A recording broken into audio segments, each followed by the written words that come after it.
All right, give me your hands. Or hand. Marriage is a license to forgive. And I'm stealing this from my brother Harold, but it's so true. If you just keep on forgiving, that's just the way to go. Communicate and you're going to grow in love together. And you're young, so you're going to grow up together. And you're going to grow in love and grow in faith. And I'm so happy for you. Never go to bed angry. Okay, so Karen, words have power. So choose the words that you want to say with wisdom and with love. Try not to say words that you will regret so that you live without regrets in your marriage. A bit of advice that I have taught myself recently is, well, growing up with a sister and you have 3 and I just have 1, you kind of become more selfish and take care of yourself. But with a husband, you need to always take care of him first, because if you just take care of yourself, it doesn't reciprocate. I love you is a really good phrase. And so even when you're angry, there's many times where I've been so angry at Dave, and then I feel like the Lord says, go tell him you love him. Really? Okay, so then I go and say, I love you. And it just dispels a lot of tension and anger. So say, I love you, Ross. All right, marriage is not 50-50 every day. Some days you're going to have 80 and he's going to have 20. Other days you're going to have 30 and he's going to have 70.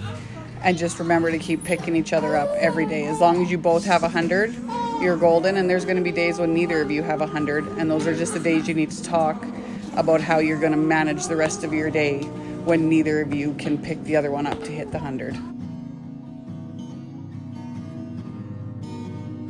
But what I would advise is that you choose very wise people to talk to if you have a disagreement, so that there is not someone tearing your marriage apart. So if you need to talk, find someone who will build you two together.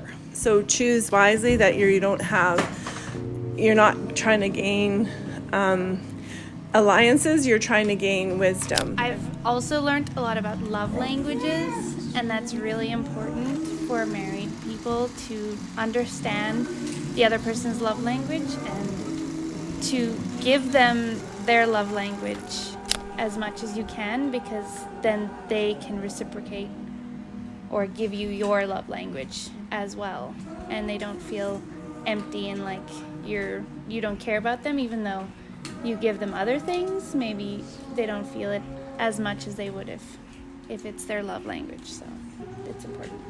Dance. Spend lots of time together and dance. It's just, yeah. It's just special. It's just special. It's positive. It's just great. I find that it's really helpful to smile too. Smile at him.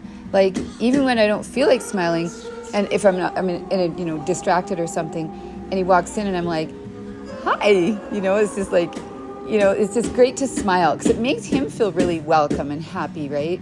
And I remember when we were first married, and he'd come in the door and I'd be like, hi, because he was gone all day for work, and he's like, you are just really excited to see me, aren't you? I said, yes, I am. So anyway, smiling is a good thing. I would say the 2 things I've learned is to always be patient with one another, especially when you're angry, and to never stop dating, even after years of marriage. One of the things I want to touch on again is communication.